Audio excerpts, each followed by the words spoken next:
ඊයේ දින BMICHහිදී පැවැත්වුණ උත්සවයකට පොලිස් ආරක්ෂාව සමග පැමිණීම හේතුවෙන් උපකාරක පන්ති ගුරුවරියක් වන හයෂිකා ප්‍රනාන්දු හට සමාජ මාධ්‍යවලින් දැඩි විරෝධයක් එල්ල වුණා. මේ ඒ සම්බන්ධයෙන් ඇය සජීවීව සංවේදීව කළ ප්‍රකාශය. මේ තියෙන්නේ හොඳ ලෝකයේ චූටි නරක තැන් තියෙනවා. මේ තියෙන්නේ මම දැක්ක අන්තිම නරකම දේ. මොන දේ කිව්වා කමන්නේ මේ කොච්චර නරක දෙයක්ද කියලා බලන්න.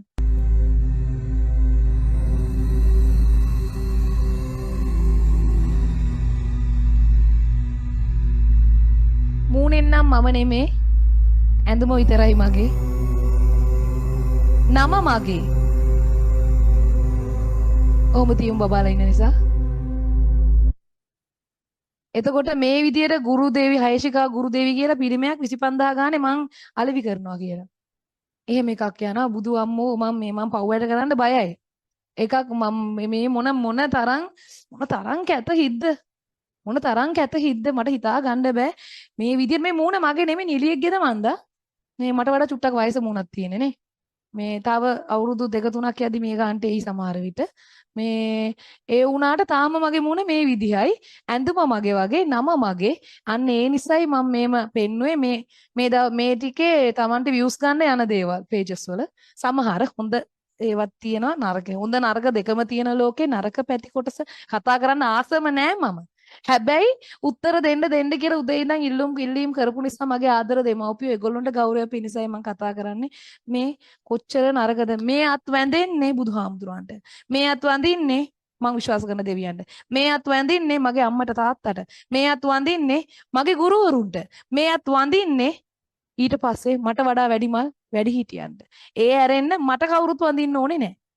මට කවුරුත් වඳින්න අවශ්‍යත් නැහැ. ඒ දේවත්වයෙන් පුදන්න තරම් මම හිතන්නේ මම එච්චර උත්තරීතරයි කියලා. එහෙම කියා ගන්න තරම් මට ලැජ්ජයි. ඒ වගේ අඩු මානසිකත්වයක් මට නැහැ. මේ තියෙන්නේ ඉවෙන්ට් 4ම කෙසේ හෝ වේවා හරිම සාර්ථකයි මුළු රටක මාතෘකාව දැන් වෙලා තියෙන්නේ ඒක. මුළු රටක් කතා කරනවා හැමදේම ලස්සන දකින්න හුරු වෙන්න කියන ටීචර්ත් ලස්සන දකින්න හැමදේම මම දැක්ක නිවුස් වල කතා කරනවා. ඒතර හැම එසනෙත් දාලා තිබ්බා පරිශ්‍රණයක් කියලා. විමර්ශනයක් තමයි. විමර්ශනයක් කියලා පොලිස් ආරක්ෂාව ලබා ගත්තී නීත්‍යානුකූලවයි. එතකොට ඒ ඔක්කොම ලබා ගන්න ඕනනේ මගේ දරුවෝ එන්නේ. අනිත් එක ඔබ හිතන්න මාව නිකන් දැන් එළියට යන්න බයයි මට. තනියම. මොකද මොනාමෝ හේතුවකට මොකක් හරි කරලා මේ ඒක ඉස්සරහට දාලා එහෙම මගේ රට හැදෙන්න එපා. මේ කරන ඇත්ත තරුණ තරුණියෝ. සමහර විට මගේ වයසේ ඉන්න අය. එතකොට එපා. තව හිතක් රිද්දලා ගන්න රුපියල වැඩක් නෑ දෙයියනේ. වැඩක් නෑ. අපේ පවුල නඩත්තු වෙන්නේ අපේ පවුල ජීවත් වෙන්නේ අපි හම්බ කරන දේෙන් දෙවියන්ගේ නාමයෙන් මනුෂ්‍යත්වයේ නාමයෙන් මැරෙන මිනිස්සු විදිහට ඔයා කියන දේ කරන දේ තව කෙනෙක්ගේ අහිංසක හිතක් තැලෙන්න කරන්න එපා. නැති දේවල් කියන්න එපා. පව් සිද්ධ වෙනවා. දැන් අපාය දිව්‍ය ලෝකේ වෙන කොහෙවත් නැහැ. මේ ලෝකෙමයි තියෙන්නේ. මනුස්ස ලෝකෙමයි තියෙන්නේ. මං අර කියපු කතාව මං පව් කරන්න බයයි. මට මෙච්චර දෙමව්පියෝ ආදරය කරද්දි මං පව් කරන්න බයයි. ඒ ආදරය ලබන්න මං පෙර ආත්මෙ පින් කරලා ඇති. ඒ නිසා මං ආයෙ මතක් කරනවා මම මේ කියපු එක වචනකින් හරි කිසිම කෙනෙක්ගේ හිතක් රිදවන්න අපේක්ෂාවෙන් නෙමෙයි කිව්වේ. කිසිම කෙනෙක් රිද්දන්න මට ඕනේ නැහැ. රිද්දෙන හැටි හොඳට දන්න දරුවෙක් මං. උඩා කාලේ රිදෙන හැටි හොඳට දන්න ගුරුවරියක් මං. හොඳට තැලිලයි මෙතන ඉන්නේ. නිකම්ම නෙමේ අඩුම වාර ප්‍රමාණයක් කෑම කාලා අඩුම පැය ගානක් නිදාගෙන මම උනේ නැත්තේ හොඳ අම්මා කෙනෙක් මගේ දරුවට.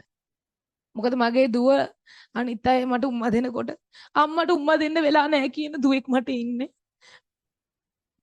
මට වෙන්න මං හැමතිස්සෙම චානුකු සර් කියන මගේ නිලධාරී ශැනීලා දන්නවා.